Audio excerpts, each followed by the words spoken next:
آگے ہو جائیں، آگے ہو جائیں تاکہ پھر جو جگہ خالی ہے پور ہو جائے. جزاک اللہ خیر. الحمد للہ نحمده ونستعینه ونستغفره ونؤمن به ونتوکل علیہ ونعوذ باللہ من شرور انفسنا ومن سیئات اعمالنا من يهده الله فلا مضل له ومن يضلله فلا هادي له وأشهد أن لا إله إلا الله وحده لا شريك له وأشهد أن محمدا عبده ورسوله رب اشرح لي صدري ويسر لي أمري واحلل عقدة من لساني يفقهوا قولي اللهم انفعنا بما علمتنا وعلمنا ما ينفعنا وزدنا علما اللهم رب زدني علما. أما بعد فأعوذ بالله من الشيطان الرجيم بسم الله الرحمن الرحيم إن الذين يغضون أصواتهم عند رسول الله أولئك الذين امتحن الله قلوبهم للتقوى لهم مغفرة وأجر عظيم. ہر طرح کی کبریائی، بڑائی، تسبیحات، تمجیدات اللہ رب العالمین کے لیے، جو رب العالمین ارحم الراحمین خیر الرازقین بے شمار صفتوں کے مالک رب العالمین اسی قابل ہیں کہ انہی کی عبادت کی جائے اور اپنے حوائج میں، مصائب میں، دکھ میں، رنج میں، راحت میں اسی کو پکارا جائے. اللہ سے دعا ہے کہ اللہ ہم سب پر رحم فرما. درود و سلام سرچشمہ ہدا جناب محمد مصطفیٰ صلی اللہ علیہ وسلم کی ذات گرامی کے لیے، جو رحمت العالمین ہے، اللہ کے دین کی خاطر، توحید کی خاطر بے شمار تکالیف برداشت کی، لیکن اللہ کی توحید کو، اللہ کے دین کو کما حقہ امت تک پہنچایا. آپ ہی کی وہ ذات ہے کہ عبادت کرتے وقت سجدے کی حالت میں آپ کی پیٹھ مبارک پر اونٹ کی اوجڑی رکھی گئی تاکہ سر اٹھا نہ سکیں اور تڑپ کے مر جائیں. آپ ہی کی وہ ذات ہے کہ عقبہ بن معیط نے قتل کرنے کے ارادے سے گلے میں چادر کا پھندا ڈالا اور ناکام مارنے کی کوشش کی اور آپ نے صبر اور برداشت کیا. آپ ہی کی وہ ذات ہے کہ جس کے چچا اور حقیقی چچا اپنے پڑوس ملی ہوئی دیوار اور اپنے سارے گھر کا گند، کوڑا کرکٹ، غلاظت جناب محمد الرسول اللہ کے گھر کے اندر پھینکتے تھے. پیغمبر کی سیرت میں بڑے سبق میں اشارتاً 2-3 باتیں آپ سے عرض کرنا چاہتا ہوں. آج کی دنیا میں کسی بہت بڑے آدمی کے پڑوسی اس کے گھر میں اپنے گھر کی گندگی پھینک دیں تو ان کا سلوک ان کے ساتھ کیا ہوتا ہے؟ میں اور آپ، ہم گناہگار لوگ، اگر ہمارے پڑوسی اور نیبر اپنے گھر کی گندگی ہمارے گھر کے اندر پھینکیں تو ہم کیا کرتے ہیں؟ ان حالات میں ہمیں کیا کرنا چاہیے؟ وہ مثال ہے محمد الرسول اللہ کی زندگی، کہ آپ کے گھر کے اندر گندگی پھینکی گئی لیکن آپ نے صبر کیا اور برداشت کی۔ بعض روایات کے مطابق رسول محترم صلی اللہ علیہ وسلم ان کو کچھ کہنے کی بجائے دعا کرتے تھے کہ اے اللہ ان کو ہدایت دے دے۔ تو ہمیں بھی یہی راستہ اختیار کرنا چاہیے۔ جو اس راستے کو اختیار کرتے ہیں وہ کامیاب ہوتے ہیں، جو حضور کی نافرمانی کرتے ہیں وہ نامراد ہوتے ہیں۔ اللہ ہمیں نامرادی سے محفوظ رکھے۔ ہمارے گھر میں ماتم ہو جائے، اپنے بیگانے خصوصاً اپنے شریک غم ہونے کے لیے، تعزیت کے لیے آتے ہیں، افسوس کرتے ہیں، اور ادھر حالت یہ ہے کہ آپ کا بیٹا فوت ہو گیا اور آپ کے بیٹے کی فوتگی پر غیر تو غیر رہے سگا چاچا ابو لہب تالیاں پیٹتا ہے اور خوشی مناتا ہے کہ محمد بے نام و نشان ہو گئے، پر ابو جہل ساتھ دیتے ہوئے کہتے ہیں کہ لوگوں، محمد صلی اللہ علیہ وسلم کی زندگی چند دن ہے، مر جائے گا، اس کا دین ختم ہو جائے گا، چونکہ اس کی اولاد نہیں ہے، یہ دم کٹا ہے، نعوذ باللہ من ذالک، اس کا بیٹا نہیں رہا۔ آپ سے میری التماس ہے، ہمارے سامنے کسی غیر مسلم کی بھی موت ہو تو اپنے گھر میں بیٹھے ہوئے بھی ہم پریشان ہوتے ہیں کہ انسانیت پر ظلم ہو گیا۔ تو ادھر کیفیت کیا تھی کہ سگا چاچا بیٹا فوت ہو گیا، بجائے افسوس کرنے کے وہ خوشیاں مناتے ہیں۔ لیکن محمد الرسول اللہ صلی اللہ علیہ وسلم نے اس پر بھی صبر کیا، ان کی اس تلخ نوائی پر، بدتمیزی پر بھی صبر کیا، اور اللہ سے صبر و استقامت کی توفیق مانگی۔ ہمارے لیے بھی ضروری ہے کہ خدا نخواستہ اگر ایسے حالات آ جائیں تو ہمیں بھی وہی کرنا چاہیے جو ہمارے پیغمبر محمد الرسول اللہ نے کیا۔ اور جن لوگوں نے نافرمانی کی، یہی ابو جہل جو ساتھی ہے ابو طالب کا، ابو لہب کا، اس وقت ابو طالب بھی تھے لیکن وہ حضور کے حمایتی تھے وہ بھی چچا۔ اللہ جب اپنے پیغمبر کے نافرمان کو پکڑتا ہے تو اس کی پکڑ بڑی سخت ہے۔ ان بطش ربک لشدید، لوگوں اللہ کی پکڑ بڑی سخت ہے۔ اللہ ہم سب کو اپنی ناراضگی سے محفوظ رکھے۔ حضور تشریف فرما ہے، میں اور آپ ذرا اپنے آپ کو دیکھیں، ہم میں سے کوئی بڑے چودھری صاحب ہوں، بڑے علامہ صاحب ہوں، بہت بڑے کوئی گدی نشین ہوں، ان کے سامنے کو بدتمیزی کرے تو وہ اپنے مریدوں کو حکم دیتے ہیں ذرا اس کی خبر لے لو، اور پھر جو کچھ ہوتا ہے وہ آپ کے سامنے ہے۔ ادھر کیفیت کیا ہے؟ بڑے متکبرانہ انداز میں، جس طرح طنزیہ انداز میں کسی کے ساتھ مخاطب ہوتے ہیں بدتمیز لوگ، اسی طرح ابو جہل کی اس بدتمیزی کو قرآن نے نقل کیا۔ محمد الرسول اللہ صلی اللہ علیہ وسلم تشریف فرمائے، پاس سے گزر رہا ہے اور بڑی حقارت کی نگاہ سے دیکھتا ہے،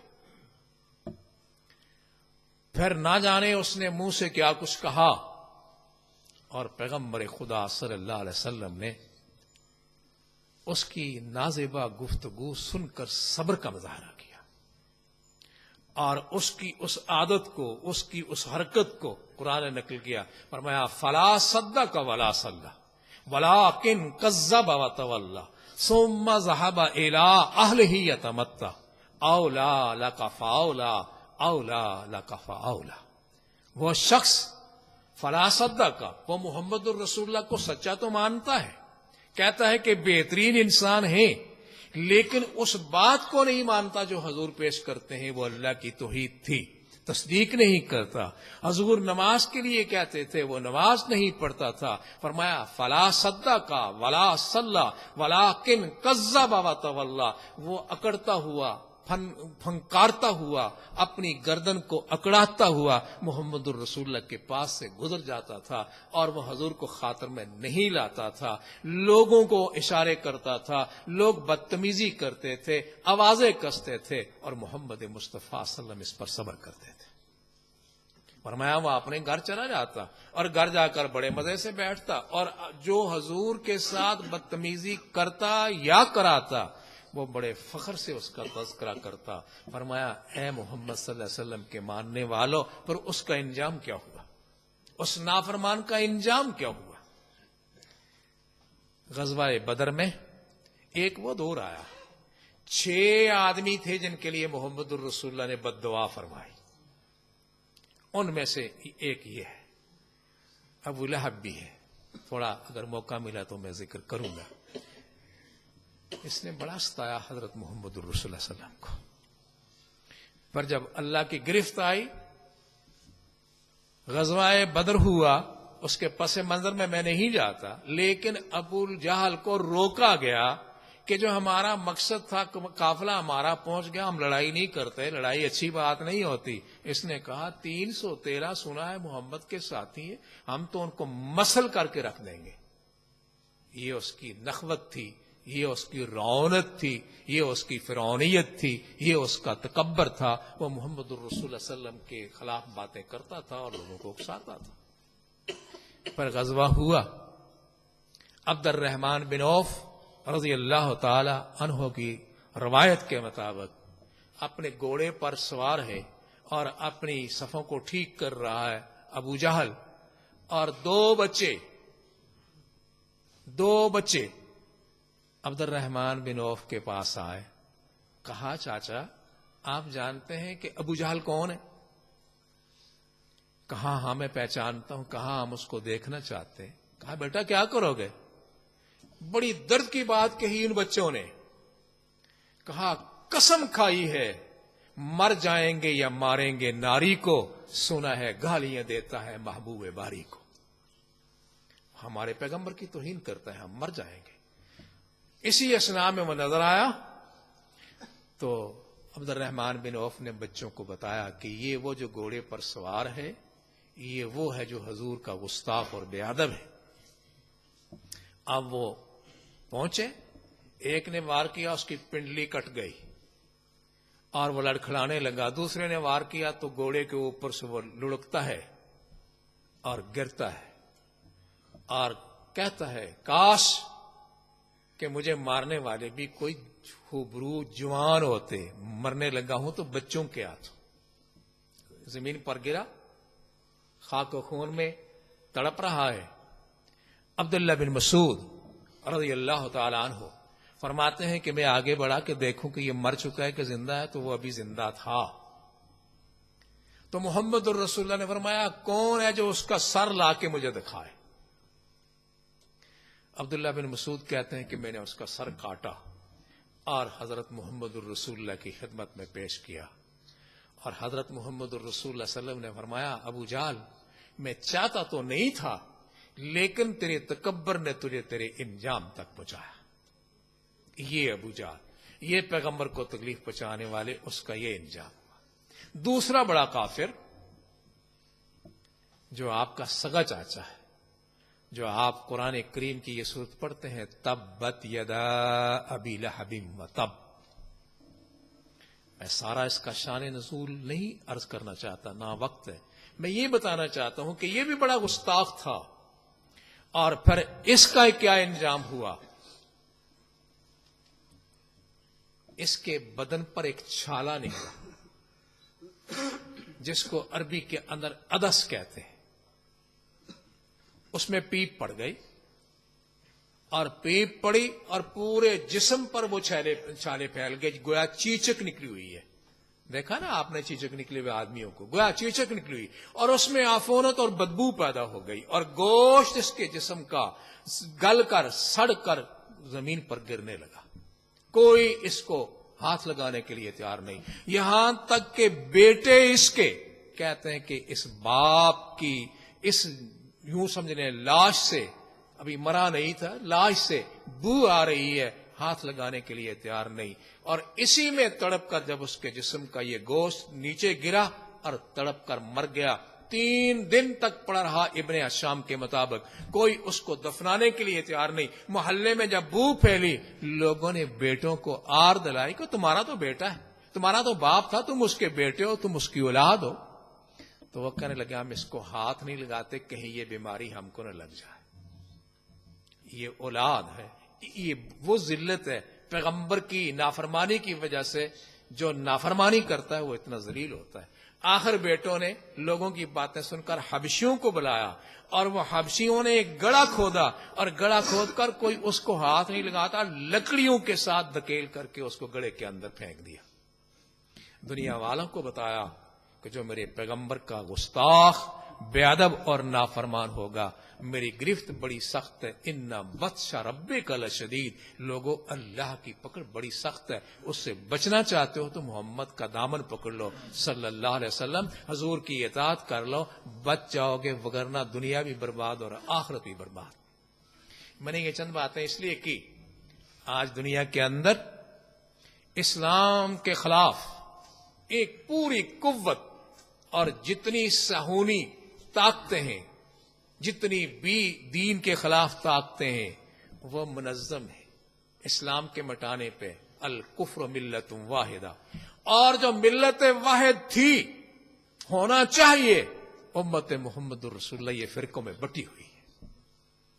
آپ دیکھ لیں، پاکستان کو سامنے رکھ لیں، عراق کو سامنے رکھ لیں، شام کو سامنے رکھ لیں، سیریا کو سامنے رکھ لیں، ابھی سوریہ کے بارے میں بھی ان کی سوچ ہے، لیکن ہوگا وہی جو میرا اللہ چاہے گا۔ اللہ کا فرمان ہے واللہ غالب علی امرہ ولکن اکثر الناس لا یعلمون، اللہ کی حکمت ہے، وہی بہتر سمجھتا ہے، لوگ اپنے پلان بناتے رہتے ہیں، جس طرح وہ برباد ہوئے یہ بھی برباد ہوں گے۔ ہمارے امتحانوں کی آزمائش کا وقت ہے کہ لوگوں اتفاق کر لو، متحد ہو جاؤ، محمد الرسول اللہ کے دامن کو پکڑ لو۔ حضور نے فرمایا تھا انا آخذ بحجزکم، میں تمہاری کمریں پکڑ کر کے، تمہاری پیٹھ پکڑ کر کے جہنم میں گرنے سے بچاتا ہوں، لیکن ایسے بد نصیب کج نصیب موجود ہیں جو میرے ہاتھ سے اپنے آپ کو چھڑا کر کے جہنم میں گرتے ہیں۔ تو بچانے والی اللہ کی ذات ہے، اور اس کے بچنے کا طریقہ، اس کو راضی کرنے کا طریقہ اور سلیقہ جناب محمد الرسول اللہ صلی اللہ علیہ وسلم نے بتایا۔ جن لوگوں نے حضور کا دامن پکڑا، میں نے سورہ الحجرات کی آیت پڑھی تھی، ان الذین یغضون اصواتهم عند رسول اللہ، وہ لوگ جو اپنی آوازوں کو، اپنے آپ کو سنت محمد کے تابع کر دیتے ہیں، اپنے آپ کو اللہ کے حوالے کر دیتے ہیں، ان کا اوڑھنا اور بچھونا اللہ کی توحید اور محمد الرسول اللہ کی سنت ہوتی ہے۔ فرمایا میں ان کے قلوب کا امتحان لیتا ہوں، ان کے دلوں کو دیکھتا ہوں، جب میں محسوس کرتا ہوں، اللہ تو ہر وقت حال میں باخبر ہوتے ہیں، تو فرمایا پھر میری طرف سے ان کے لیے بخشش اور میری خوشنودی کا اعلان ہوتا ہے۔ اولئک الذین امتحن اللہ قلوبہم للتقوی لہم مغفرۃ واجر عظیم، ان کا مقدر بخشش ہے، میری رحمت ان کو اپنے آغوش میں لے لیتی۔ اس پر میں ایک بات آپ سے عرض کرنا چاہوں گا۔ ایک ہند نام کی عورت ہے، قبیلہ بنو مخزوم کے بڑے سردار کی بیٹی، بہت بڑی عورت ہے، لیکن مکہ کی وادیوں میں محمد عربی علیہ الصلوۃ والسلام کو جب تکلیفیں دی جا رہی تھیں، جب آپ کے راستے میں کانٹے بچھائے جا رہے تھے، اس دور کے اندر اس نے بھی وہ کلمہ پڑھ لیا جو محمد پڑھا رہے تھے، لا الہ الا اللہ محمد الرسول اللہ۔ ان کا خامن بیوی نے اور ابو بکر صدیق رضی اللہ تعالی عنہ کا خصوصاً کردار ہے کہ وہ بھی مسلمان ہو گئے۔ ان کے ہاں ایک بیٹا ہے، ایک بچہ ہے۔ جب حضور ہجرت فرماتے ہیں تو یہ ہجرت کرنا چاہتے ہیں، قبیلہ رکاوٹ ہے، برادری نہیں جانے دیتی، اور قبیلہ مخزوم کے سردار یہ کہتے ہیں کہ میری بیٹی نہیں جا سکتی عبداللہ کے ساتھ، جو بعد میں ابو سلمہ اور کے نام سے مشہور ہوئے، نہیں جا سکتی۔ روک لیا، بیٹے کو وہ دانت کے لے گئے اور ماں کو اپنے والدین لے گئے، اور ابو سلمہ رضی اللہ تعالی عنہ تنہا مدینے سفر کر کے چلے گئے۔ کس کے لیے؟ اللہ کی رضا کے لیے۔ ذرا ہماری اولاد کو تکلیف ہوتی ہے تو ہمارے دلوں پہ کیا گزرتی ہے؟ اس کا تو شیرخوار بچہ اس سے چھین لیا گیا، اس کے خاوند کو اس سے جدا کر لیا گیا، 1 سال تک یہ روتی رہی، اور فرماتی ہیں کہ ایک دن میرا چاچا زاد بھائی میرے پاس سے گزرا اور میں رو رہی تھی، اس مقام پہ بیٹھی جس مقام پر میرے سے میرے خامند کو جدا کیا گیا اور وہ ہجرت کر کے مدینہ چلے گئے تھے، تو اس کے دل میں رحم آیا، مجھے کہنے لگا کیوں روتی ہو؟ میں نے کہا اس لیے کہ خامند میرا مدینے میں، بیٹا میرا دادکوں کے پاس اور میں والدین کے پاس، میری کائنات لٹ گئی، اور خصوصاً میرے محمد مجھ سے بچھڑے ہوئے۔ آپ سے اندازہ کریں ہماری کیا کیفیت ہے۔ بھائی نے، چاچا زاد بھائی نے قبیلے والوں کو کہا کہ جب آپ نے اس کو دے دیا ہے تو اس کو جانے دو اپنے خامند کے پاس۔ اس کے سمجھانے پر، لمبی بات ہے اختصار، وہ اجازت دیتے ہیں کہ چلی جا۔ اب کہا گیا ام سلمہ سے، سلمہ بیٹے کا نام تھا، کہ اے ام سلمہ آپ جا سکتی ہیں۔ کہا میں کیسے جاؤں، بیٹا ادھر، اور پھر بھی میری تو اندر کی آگ اسی طرح جلتی رہے گی، میں تو بیٹے کے لیے پریشان رہوں گی۔ آخر ایک شریف آدمی، اس نے کوشش کی اور پھر معاملہ کچھ حل ہو گیا، بیٹا بھی دے دیا گیا۔ اب انہوں نے سواری لی اور اب یہ مدینے کی ہجرت کے لیے تیار ہوتی ہیں۔ اللہ کی ذات کے سوا کوئی پرسان حال نہیں۔ فرماتی ہیں کہ میں نے جلدی جلدی نکلنے کی کوشش کی کہ کہیں میرے والدین کو، کہیں خاندان کو، کہیں ابو جال کی کمپنی کو پھر خیال نہ آ جائے اور مجھے روک نہ لیں، میں جلدی سے نکلنے کی کوشش کرتی ہوں۔ کہتی ہیں کہ میں جب مکے سے باہر نکلی تو مجھے ایک شخص ملا جس کا نام عثمان بن طلحہ تھا۔ عثمان بن طلحہ نے پوچھا، اے مسافر بیٹی کیا بات ہے، کدھر جا رہی ہے؟ کہا خاوند کے پاس اور محمد رسول اللہ کے پاس جا رہی۔ کہا کیسے، کون ہے تیرے ساتھ؟ کہا ایک ہی ذات ہے، اور وہ ذات ہے جس نے محمد الرسول اللہ کو رحمت اللہ علیہ بنا کے بھیجا، اس کے آسرے پر جا رہی۔ اس نے کہا بیٹا اگر تو محسوس نہ کرے اور مجھے اجازت دے تو میری ضمیر، میری انسانیت مجھ سے تقاضا کرتی ہے کہ میں تجھے مدینے چھوڑ کے آتا ہوں۔ کہا آپ کی مرضی۔ اب اس نے اونٹ کی نکیل پکڑ لی عثمان بن طلحہ نے، اور یہ جا رہا ہے۔ ام سلمہ کہتی ہیں کہ میں نے اپنی زندگی میں جس کی آنکھوں میں حیا ہو، جس کی آنکھوں میں شرم ہو، جس کی آنکھوں میں انسانیت کی ہمدردی ہو، عثمان سے بڑھ کر نہیں دیکھا۔ جب ہم قیام کرتے، اونٹ کو بٹھاتے درخت کے نیچے اور کچاوا نیچے اتار دیتے، اور ہم آرام کے لیے وہاں ہوتی، اور دور ہٹ کر دوسرے درخت کے نیچے جا کر آرام کرتے۔ جب سفر کا وقت ہوتا پھر آ جاتے، وہ اونٹ پر سوار ہونے کے لیے کچاوا رکھتے، ہم بیٹھ جاتے، نکیل پکڑ کر چلتے، یہاں تک کہ ایک دن آیا کہ ہم اس بستی میں پہنچ گئے جس کا نام قباء ہے، جہاں محمد الرسول اللہ نے ہجرت کر کے سب سے پہلے مسجد کی بنیاد رکھی تھی۔ عثمان بن طلحہ نے کہا کہ میری معلومات کے مطابق تیرا خامن بھی ادھر ہے اور تیرے پیغمبر بھی ادھر ہے، یا مدینہ شہر میں۔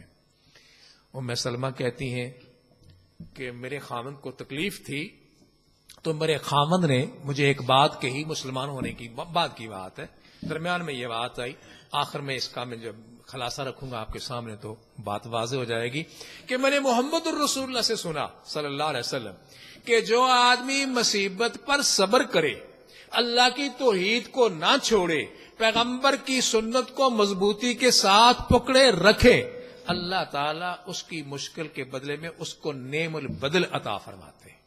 بہت کچھ عطا فرماتے ہیں. یہ میرے خامند نے مجھے بات کہی تھی. بہرحال کہتی ہے میں خامند کے ساتھ مل گئی اور اللہ تعالیٰ نے مجھے وہ سکون اور راحت عطا فرمایا, یہاں تک کہ ہم مل جل کر رہنے لگے. اللہ نے اور بچے دیے. جنگ بدر ہوئی اور میرے خامند جنگ بدر میں شریک ہوئے, کامیاب لوٹے.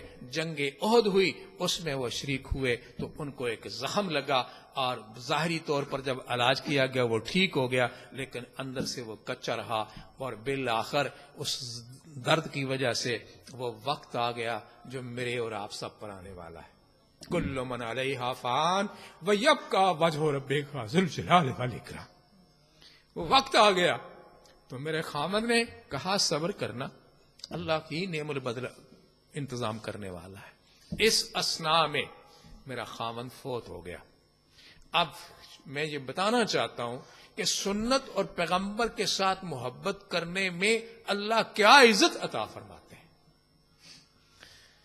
اس کے بعد ان کے دفن ہونے کے بعد اس کے غم گساری کے لیے امت کا سب سے بہترین فرد, جس کو ابو بکر صدیق کے نام سے آپ جانتے ہیں, انہوں نے ام سلمہ سے کہا کہ میں نکاح کے لیے تیار ہوں, تیرے بچوں کو سنبھالنے کے لیے تیار ہوں. معذرت کر دی. پر فاروق اعظم نے پیغام بھیجا, پھر معذرت کر دی. کہتی ہیں کہ میری یہ سوچ نہیں تھی کہ مجھے محمد الرسول اللہ کا پیغام ملے گا. حضور نے فرمایا ام سلمہ محمد تجھے اپنی زوجیت کے لیے پسند کرتے ہیں, تیرا کیا ارادہ ہے؟ آپ ذرا فرمائیں. یہ ہے وہ صبر, یہ ہے ان الذین یغضون اصواتہم عند رسول اللہ, جو رسول کی بات سن کر اپنی جان کا نذرانہ پیش کرتے ہیں, اللہ ان کو عزت عطا فرماتے ہیں.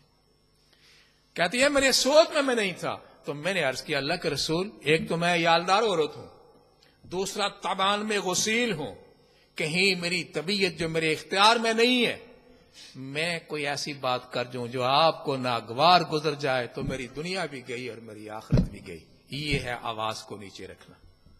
میں تو کدھر کہیں نہیں رہوں گی.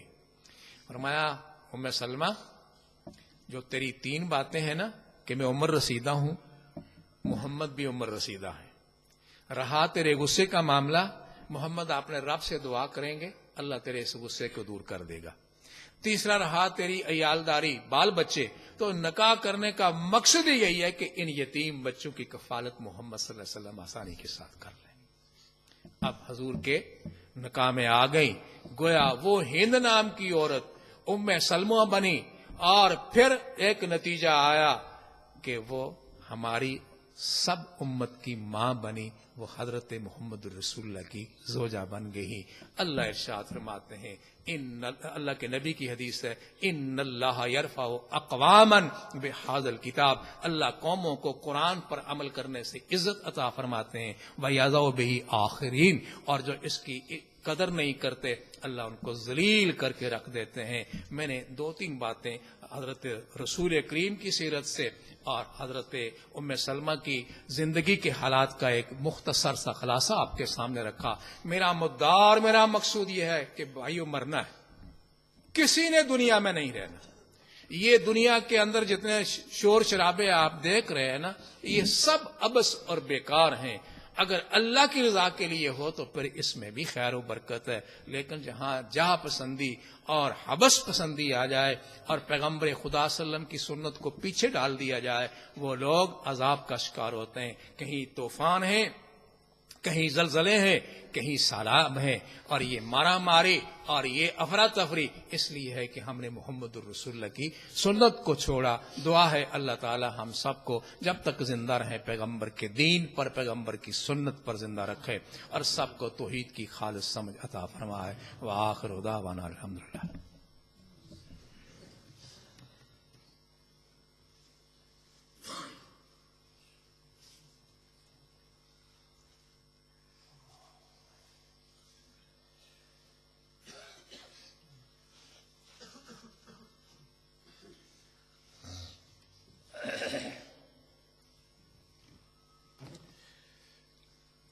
یہ 2-3 اعلان ہے. پہلا اعلان یہ ہے کہ اللہ تعالیٰ کی توفیق اور اسی کی رحمت سے اتوار والے دن نماز ظہر مسجد نبوی کے امام شیخ محسن القاسم انشاءاللہ ارشاد فرمائیں گے، یہاں پڑھائیں گے اور مختصر سا ان کا خطاب بھی ہوگا۔ اور ہماری کوشش ہے کہ جو ہمارا مسجد کا کام ہم شروع کرنے والے ہیں ان کے ہاتھ سے کوئی پتھر رکھا لیں یا دعائے خیر کرا لیں۔ تو آپ سب بھائیوں سے گزارش ہے کہ اتوار والے دن نماز ظہر میں شرکت کریں اور دعا کریں کہ اللہ تعالی ہماری اس کوشش اور محنت کو قبول فرمائے۔ اسی طرح سیچرڈے کو عشاء کی نماز گرین لائن مسجد میں شیخ پڑھائیں گے۔ آپ سے اپیل ہے کہ جو وہاں نماز ان کے ساتھ پڑھنا چاہیں وہاں پڑھیں۔ اور 18 تاریخ ہوگی سیچرڈے کو اور 19 تاریخ باروز سنڈے اتوار کو نماز ظہر انشاءاللہ تعالی یہاں پڑھائیں گے۔ آپ سے اپیل ہے کہ خود بھی اپنے دوستوں ساتھیوں کو ترغیب دلائیں۔ اس کے ساتھ ساتھ 2 آدمی ہیں جنہوں نے دعا کے لیے اسپیشل کہا ہے۔ ایک ہیں ڈاکٹر میاں اعجاز صاحب جو کبھی کبھی اب تو بیمار ہیں بیچارے، وہ بھی اب کہتے ہیں فون کیا انہوں نے، کہتے ہیں پتہ نہیں میری باری بھی اب آنے والی ہے، تو میں نے دعا دی کہ اللہ ایمان پر لے جائے۔ تو ان کے بڑے بھائی فوت ہو گئے، انہوں نے کہا کہ سب بھائیوں سے کہیں کہ ان کی علو درجات کے لیے بخشش کے لیے دعا کریں، اللہ تعالیٰ ان کے گناہ معاف فرمائے اور ان کا اعلیٰ مقام جنت میں کر دے۔ اور اس کے ساتھ ساتھ ایک دوسری مریضہ ہیں جو جہاں تک مجھے یاد پڑتا ہے ملک رفیق صاحب ہوتے تھے ہمارے ایک ساتھی، ان کی بیوہ ہیں، ان کو فالج ہوا ہے، وہ شکیل صاحب کی غالباً والدہ ہیں، تو انہوں نے اپیل کی وہ اسپتال میں ہے، سیریس حالت میں ہے، کچھ فرق تو ہے، تو انہوں نے دعا کے لیے کہا ہے۔ تو میں آپ سے یہ کہوں گا کہ سب بیماروں کے لیے دعا کریں، اے اللہ صاحب کو صحت کاملہ عطا فرما، ہمارے گناہوں کو نہ دیکھ، اپنی رحمت کے صدقے ہم سب کو معاف فرما دے، ہمارے بیماروں کو شفا کاملہ عطا فرما۔ ان اللہ و ملائکتہ یصلون علی النبی یا ایھا الذین آمنوا صلوا علیہ وسلموا تسلیما۔ اللهم صل على محمد وعلى آل محمد كما صليت على إبراهيم وعلى آل إبراهيم إنك حميد مجيد اللهم بارك على محمد وعلى آل محمد كما باركت على إبراهيم وعلى آل إبراهيم إنك حميد مجيد اللهم انصر الإسلام والمسلمين اللهم أعز الإسلام والمسلمين اللهم اخذل الشرك والمشركين ودمر أعداء الدين اللهم شتت شملهم ومزق جمعهم وخرب بنيانهم ودمر ديارهم وزلزل أقدامهم اللهم انزل بهم باسك الذي لا تردوه عن القوم المجرمين ربنا افرغ علينا صبرا وثبت اقدامنا وانصرنا على القوم الكافرين ربنا آتنا في الدنيا حسنة وفي الآخرة حسنة وقنا عذاب النار وقنا عذاب القبر وقنا عذاب الحشر وقنا عذاب الميزان ربنا اصرف عنا عذاب جهنم ان عذابها كان غراما انها ساءت مستقرا ومقاما ربنا تقبل منا انك انت السميع العليم وتب علينا انك انت التواب الرحيم برحمتك يا ارحم الراحمين واقم